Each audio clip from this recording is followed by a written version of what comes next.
Jerry back with that Theatrically Jerry, and today we are going to be reviewing this super cool, no pun intended, 1500 watt atmospheric snow machine.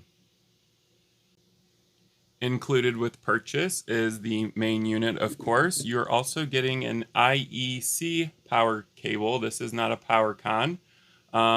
This is pretty typical for atmospherics like fog machines, especially the non-professional ones. I would have preferred to have seen a PowerCon.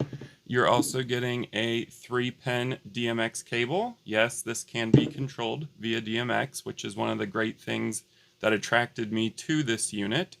You're also getting a wireless remote. This looks very similar to American DJ's wireless fog machine remotes, except they have 4. This has only 2 buttons, but you are getting one, and this is RF instead of infrared, so the transmission range should be a lot further away from the unit, so that's good.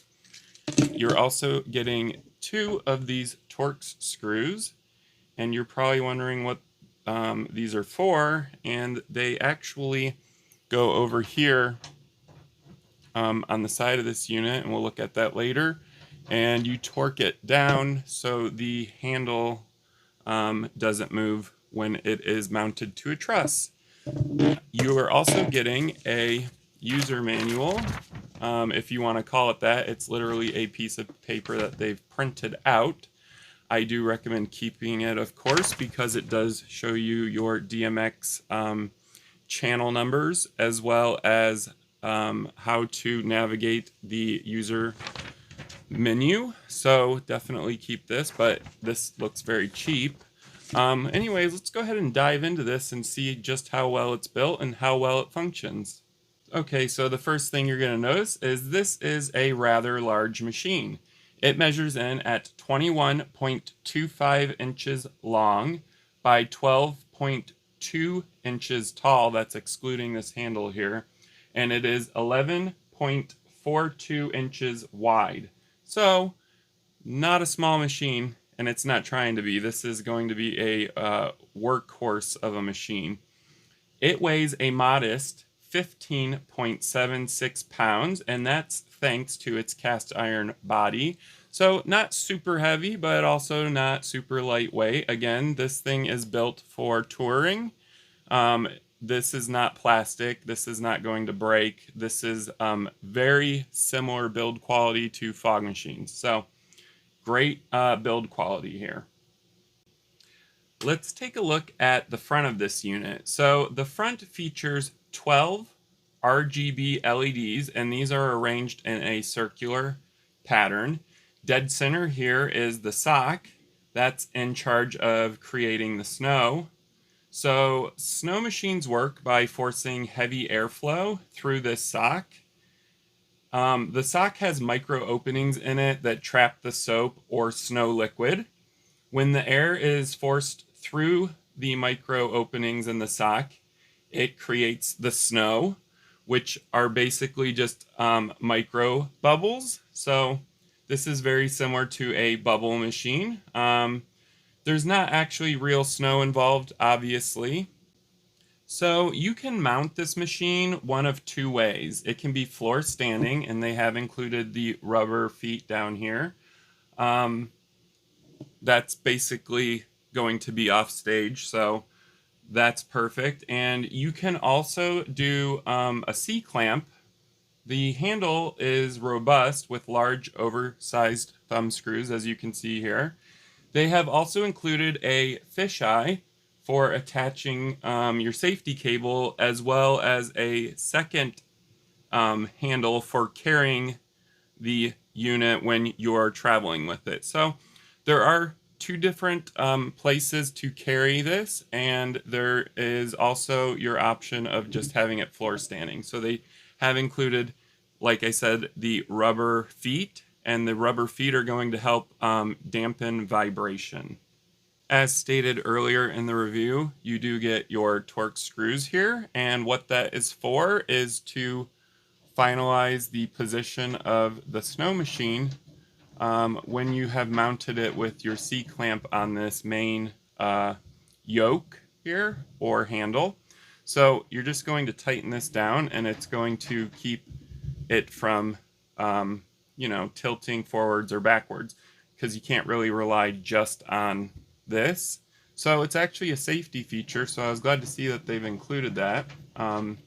These are very easy to torque into the machine, and they, like I said, have a torque head, so you can go ahead and put both of those in if you are hanging this with a C-clamp.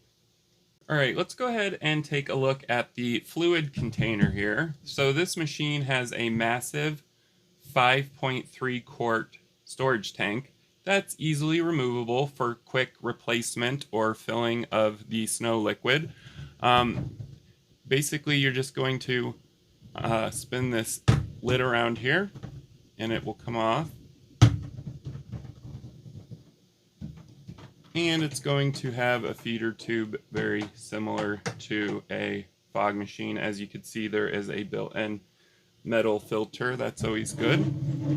And then you can just pull the entire jug out here. So it's a rather large fluid container, and it's actually not one of the cheapest feeling. It's made with thicker plastic. I've felt a couple of these with fog machines where the plastic was so thin I thought I was going to break the jug, but they've done a great job with this one. So the back of this unit features a easy to read LED display. Below the LED display is your navigation buttons here. So you have your menu, up, down, and enter. And one thing I like about this is it does have a textured protective plastic cover here, so it's actually protecting your LED display as well as the buttons from any liquid intrusion from the snow solution. So that was a very well thought out thing here.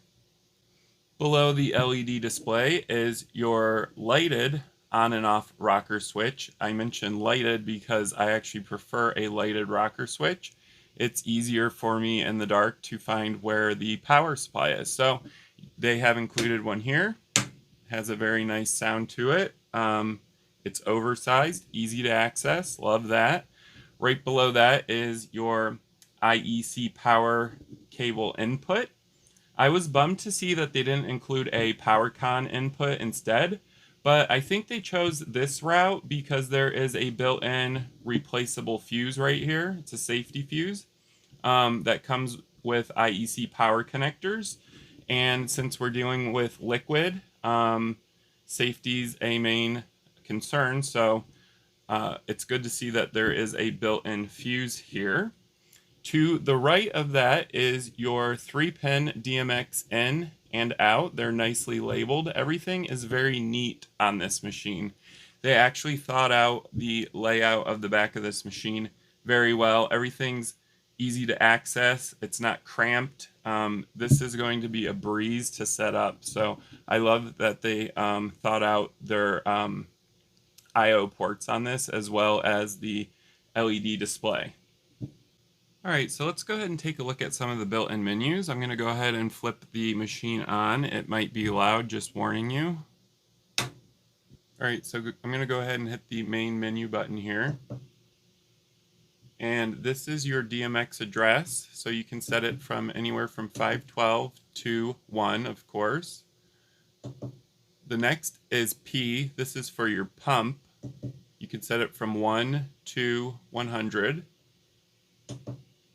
And then you can do manually the LED lights, of course. So we have our red here, and you can do any range from 0 to 255.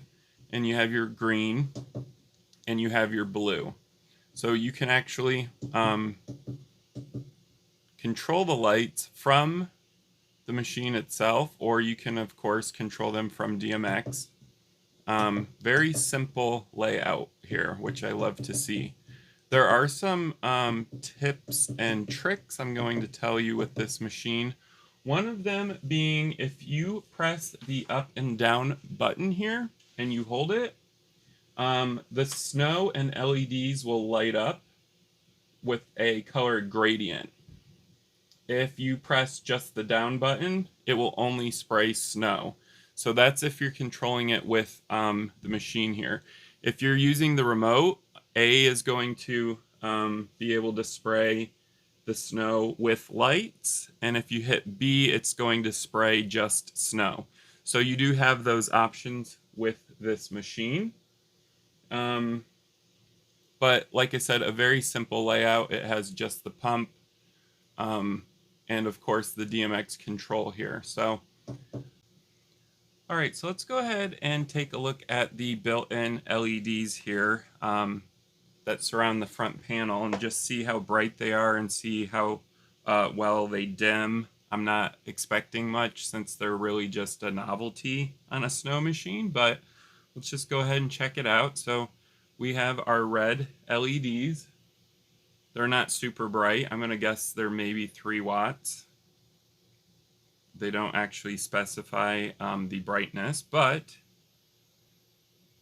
they do dim, but not well. So they're definitely not theater style dimming. They're a 0 to 100% linear dimming LED, but as you can see here on the low end, there's a lot of steps. So we've got these LEDs are only turning on. These LEDs are only turning on when it hits 44 on DMX channel 3, which is for red. So from 44 to 0, there's literally no control of the LED lights, and they're just either on or off on the lower end, as you can see. So definitely an 8-bit dimming system. Not super smooth, but like I said, I wasn't expecting much since these are really just a novelty on a snow machine. The green's not very bright either, and neither is the blue. We can of course mix our red, green, and blue and make white. Makes a very ugly purpley white, so very cool white. You can make a lot of colors with it. We got cyan. That was pretty. Yep, they're not super bright and they're kind of pointless on a snow machine, but it was nice to have them as a option. We have our channel 6 here, which is going to control your strobe. So there's an actual strobe on this, which I find comical as well. Not very high hopes on this strobe, simply because the refresh rate is very slow on it. So I'm going to say it's probably 15 hertz, if not lower than that. So not a very great strobe, but you can control the speed of it.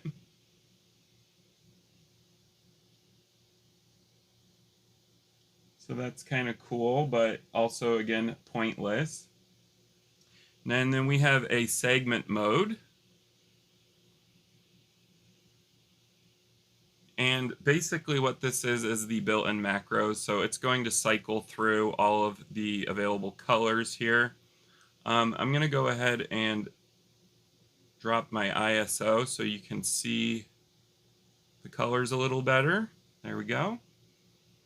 So it's going to do macros on this channel. I think that's kind of cool that they've included that option. And it's just basically fading, pulses, jumps, the basics, nothing too crazy, but it's cool that they've included that. And the very last channel, which is channel 8, this is a 8 channel DMX atmospheric. The last channel is for speed of the macros, so as you can see, I bumped up the speed of it.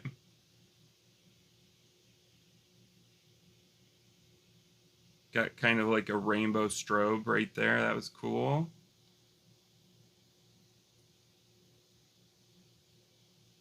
So again, they're basically a novelty, but if I had to choose between having a snow machine with no lights and one that just included lights with it, I always like the extra. So I think it's great that they've included it. Get some value for your money.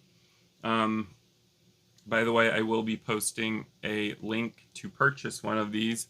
They're super inexpensive. I'm not sure how they built it, for how much they're charging, because the build quality is excellent on this thing.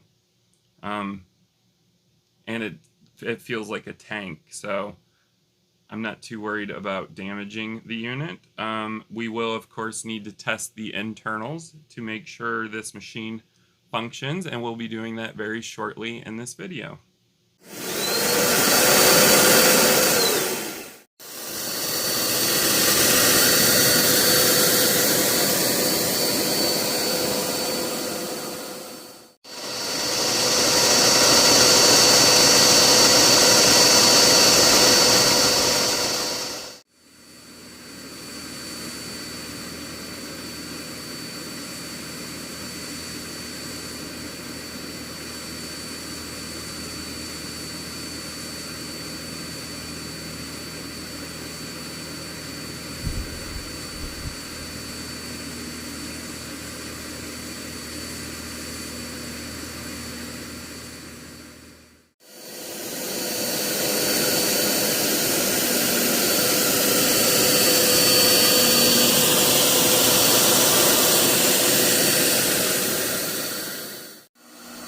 Alright, so I am about 10 feet away from this snow machine, and as you can hear, it's pretty loud.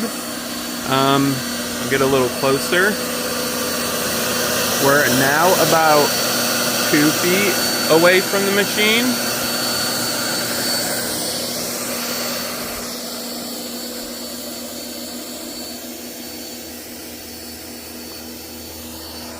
And now we are about 20 feet away. So as you can hear, it's not a quiet machine.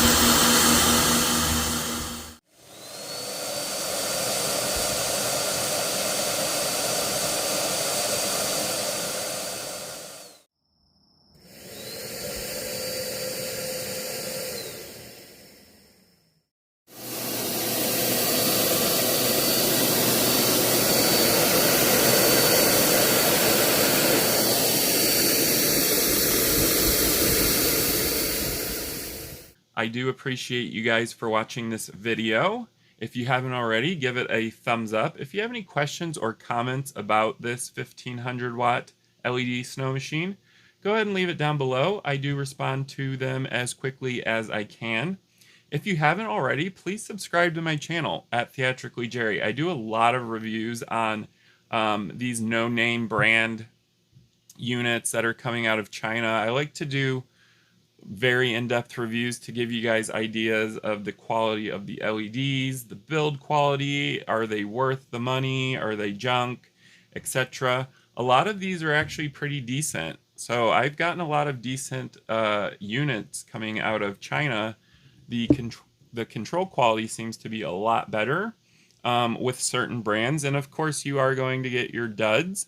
And that's true with anything, including name brand units, so keep that in mind. But go ahead and subscribe to my channel at Theatrically Jerry, and I appreciate you guys for watching. Thank you.